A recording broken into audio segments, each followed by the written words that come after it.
Welcome to the Research Culture Uncovered podcast, where in every episode we explore what is research culture and what should it be. You'll hear thoughts and opinions from a range of contributors to help you change research culture into what you want it to be. Hi, it's Emma, and as a quick introduction, I lead the Researcher Development and Culture team at the University of Leeds. My podcast episodes focus on areas of research leadership and research culture. And today I'm delighted to be joined by Dr. Elizabeth Adams from Scaffold Coaching, and we're going to be talking about everything to do with narrative CVs or the resume for research and innovation. So if these are brand new to you or there's something that you're currently trying to write, then hopefully we'll have some hints and tips on how to approach them if you're writing these as an individual. We're going to have a separate podcast episode that tackles the challenges of writing the team-based narrative CVs.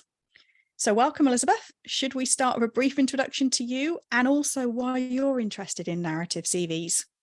Hi, Emma. Nice to talk to you today. I'm really interested in narrative CVs, partly because I do so much work with researchers, particularly early career researchers. And when I ask them about the things that they're most excited about in their research or the things that they're most proud of, I find that sometimes that gives people a bit of a pause for thought, because immediately thoughts go to, oh, I've published here, or, you know, I've won this prize. And actually, when people slow down and really think about it, that's not always the thing that in 5 years' time they're going to be most excited about or proud of. Quite often there's other things in how they've done the research that they're proud of. And so I'm really hopeful that the narrative CV gives the opportunity to share some of those other contributions to research. So I work mainly with academics and professional services staff in the research environment. My work is about improving the research culture, and I do that either through workshops or strategy or one-to-one coaching.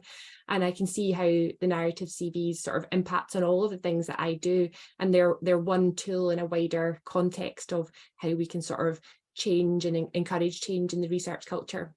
One of the questions we get asked a lot here at Leeds in the workshops and sessions that we do is, why are we changing the format? Was the old way really that bad? Is this way going to be better? Now, I've got my own view on this, but I'm really interested to know how you'd answer that question.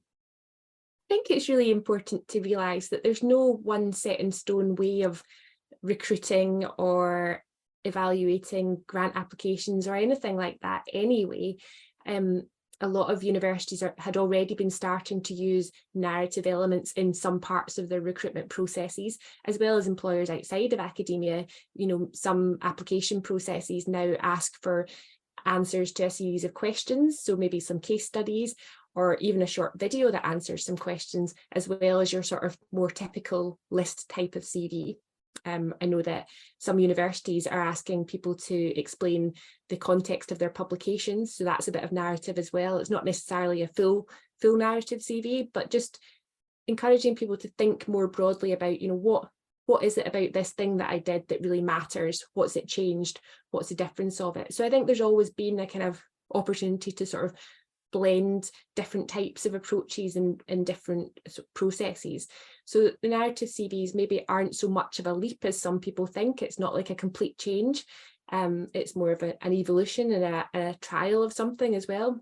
And the reason for introducing them, really the aspiration, is to uncover some of the hidden work that people are doing to making research work, to sort of take the spotlight off the big name rock star PIs who, you know, have all the credit for the publications and other outputs, and maybe showcasing some of the activities that people do which don't always lead to a first author paper, but actually could be hugely valuable in shaping the design and the rigor of the research that's being done, or in building and supporting the teams and the careers of the people involved in those research projects. So you've mentioned there quite a few of the positives, and I really agree. Anything where we can showcase the breadth of work that people do within research is always going to be hugely popular. What do you think are some of the challenges that people are going to face with these CVs? Time is the biggest one, and that's the biggest challenge for anyone in anything in academia, isn't it? So the time for the people writing them, particularly where English isn't your first language, or you're not used to these sort of more reflective narrative approaches, or maybe where you feel challenged to sort of big yourself up, and maybe it's not even safe for you to sort of talk in positive terms about your contributions. I think time on the part of the reviewers as well. If someone's being handed a set of 500 narrative CVs to read, how long is that going to take them? Are they just going to default to scanning it for a few keywords, or just Googling someone and looking up their ResearchGate page? So I think we don't know yet how long it's really going to take to get to a balanced view. We don't know how people are looking at these in review panels. There's very little sort of data and evidence about how they've been reviewed and assessed within the wider context of the rest of a grant application. And I think there's a lot to sort of work through there. I mean, these are one tool, but other parts of the system have to change to accommodate that. And, there really is a case, I think, for slower peer review and more reflective. So hopefully these will encourage some of that reflection. With good chairing, they might do that. Other challenges, I think, is just that they've been put into the system at a point in time and trialed with fellowship applications where those individuals are at a really pivotal point in their career. And I really feel for people who are grappling with being the guinea pigs in a change. And, any change does upset the system a little bit. And there'll be people who are really well supported for writing those CVs from their institution or from peers. And there will be people who have no support and are just trying to muddle their way through. And it could have huge impacts on their career. And that's obviously one of the things that we're all trying to change within our own institutions. How do we support not only the people that are writing these, but the people who are going to have to review them? Now, this is an approach that's being adopted by many of the research funders in the UK, particularly UKRI, but there are also moves to adopt the style more widely. So, for example, in promotional recruitment procedures, and you've already touched on some industries that are doing that. Do you think this is something that is a long way off in academia, or something we could see quite soon? I think certainly the narrative elements you would see very quickly in either recruitment or in promotion applications, and I think there already are some in promotions applications, or even at the last ref, people were being asked to articulate, why have you chosen these top 3-4 outputs, and what's important about them. So people will be getting familiar with the way of doing this, and it not just being about quantity of publications, but actually the quality, and being able to articulate your contribution to those. We're seeing things like increasing numbers of authorship statements in publications. And actually, those are just another form of narrative about who did the work. It's giving people the opportunity to talk about, what did I contribute to this particular output? What did other people contribute? And those conversations are hugely important too. So I think we're already moving in that direction. And this is just another tool and another way of thinking about it. That is a really nice way of thinking about it, actually, because when you start thinking about it in that terms, it doesn't seem quite so daunting. But just for a second, imagine I am somebody that is completely new to this, approaching this style of CV for the very first time. What advice would you have for me? Write it with a friend. That's my top advice for whether you're writing a CV or you're writing your LinkedIn profile. I know it's really natural to think, oh, I can't talk about myself, but also you forget things. You need someone else to say, and what else did you do? And tell me a bit more about that. And, oh, that sounds interesting. What feedback did you get? What was the impact of that? Just get someone else to ask you some sort of reflective, sort of appreciative questions that get you to think a bit more deeply about what you actually did. And remember that it doesn't have to be just formal jobs and formal roles like you might list on a CV, but actually if you have contributed to supervision, even without being the formal supervisor, you can still talk about the activities that you did and the impact that they had. So you've mentioned there about the impact, and that's really important, because one of the things we keep trying to say to people is it doesn't matter what you did, it's how that has contributed to other people's development or the development of the methodology. So it very much is a different approach, isn't it? That context, what they did, but crucially, the benefit that it had, the importance that it had. Now, within our programs, we do a lot of career development, and we know that people really struggle with identifying all of those amazing things that they do. And you just mentioned a few of them there, and that they really struggle to sell that experience. They often dismiss it as not relevant, or just part of my day job. I only played a small role in it. And you can get some of those feelings of imposter syndrome creeping in. Is this something that you think is widespread, that everybody goes through? I think it's probably a normal and quite helpful thing to question yourself and, have those sort of imposter feelings. I mean, that's good, isn't it? Otherwise, we'd all just think we're amazing at everything and would not want to do any development. So yeah, it's normal. And the key thing is not to let it take over, but actually, can you look for sort of unbiased evidence or feedback? So are there situations where you can articulate what the outcome was of supporting others, for example, or doing other types of work?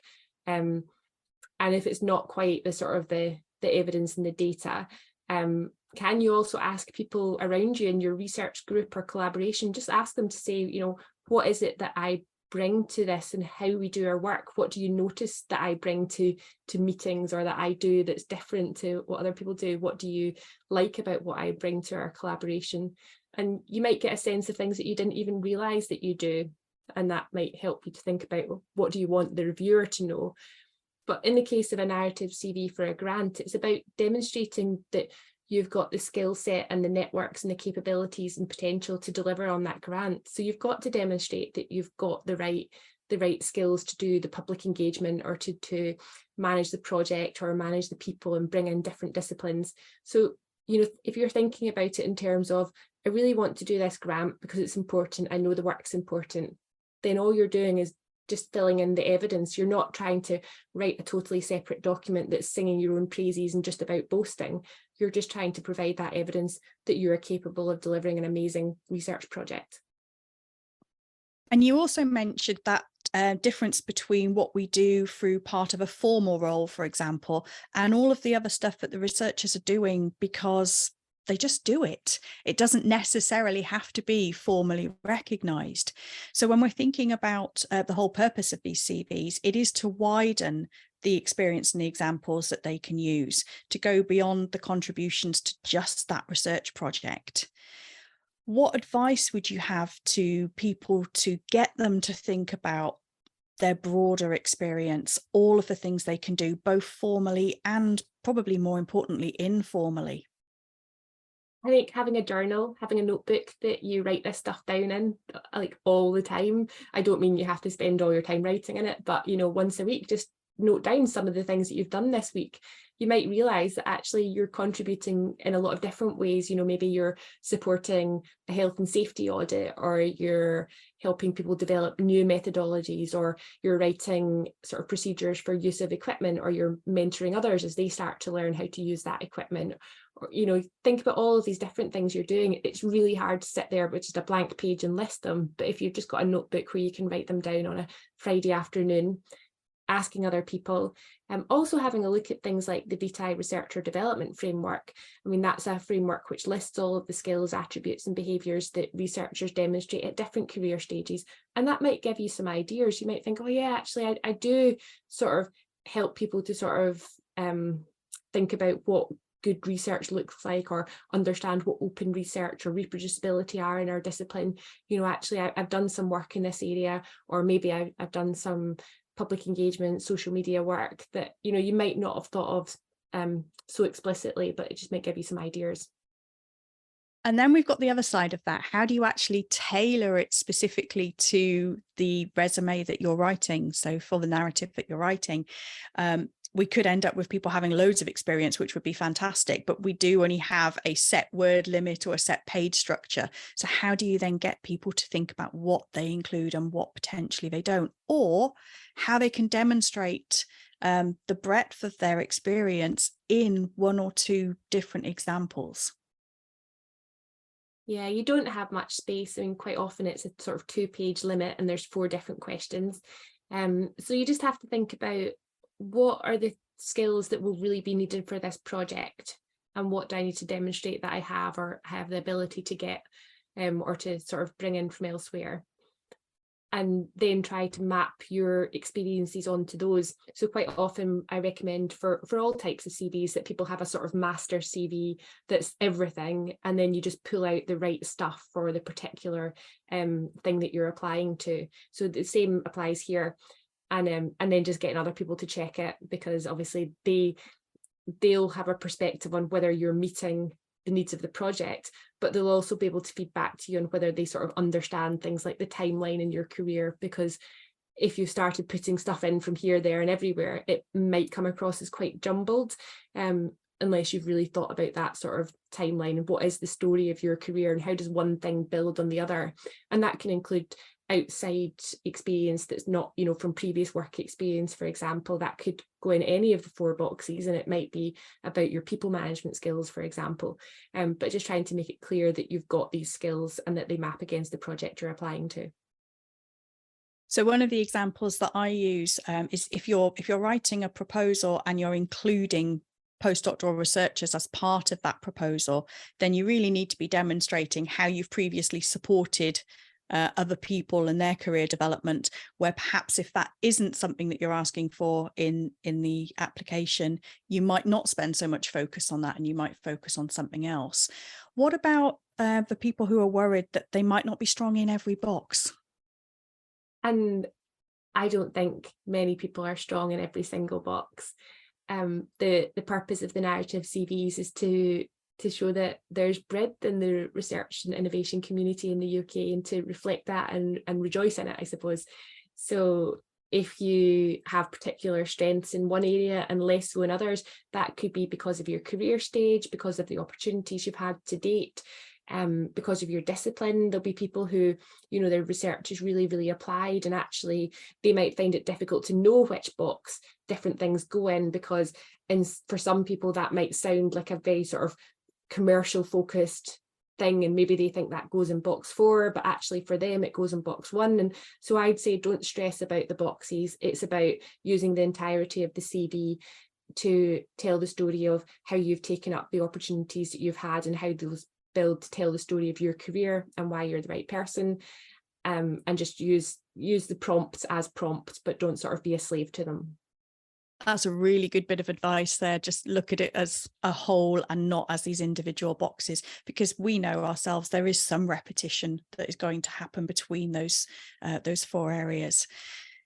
So, Elizabeth, we are almost out of time, but is there anything else that you would like to encourage people to do or to read or to try as they're starting to put these CVs together? I think to give it a chance, be positive about it.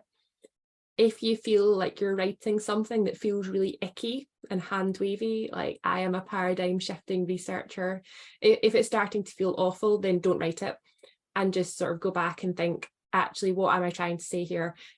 What is demonstrating that I can deliver this project? What evidence do I have? You probably won't have evidence for everything.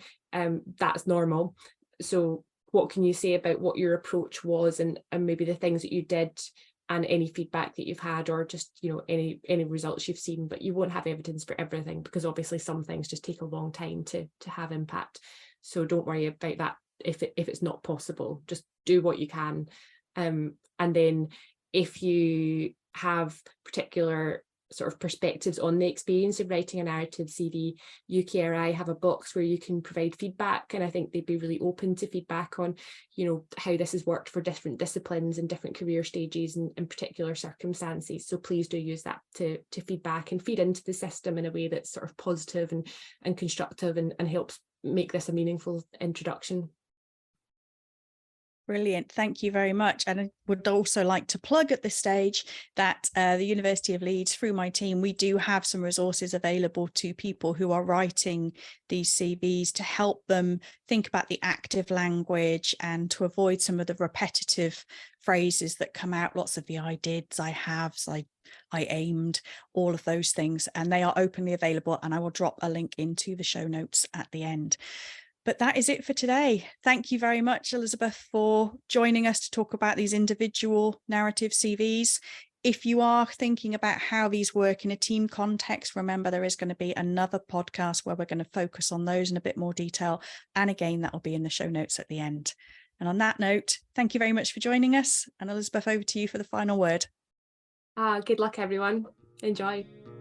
Thanks for listening to the Research Culture Uncovered podcast. Please subscribe so you never miss out on our brand new episodes. And if you're enjoying the discussions, give us some love by dropping a 5-star rating and written review, as it helps other research culturists find us. And please share with a friend and show them how to subscribe.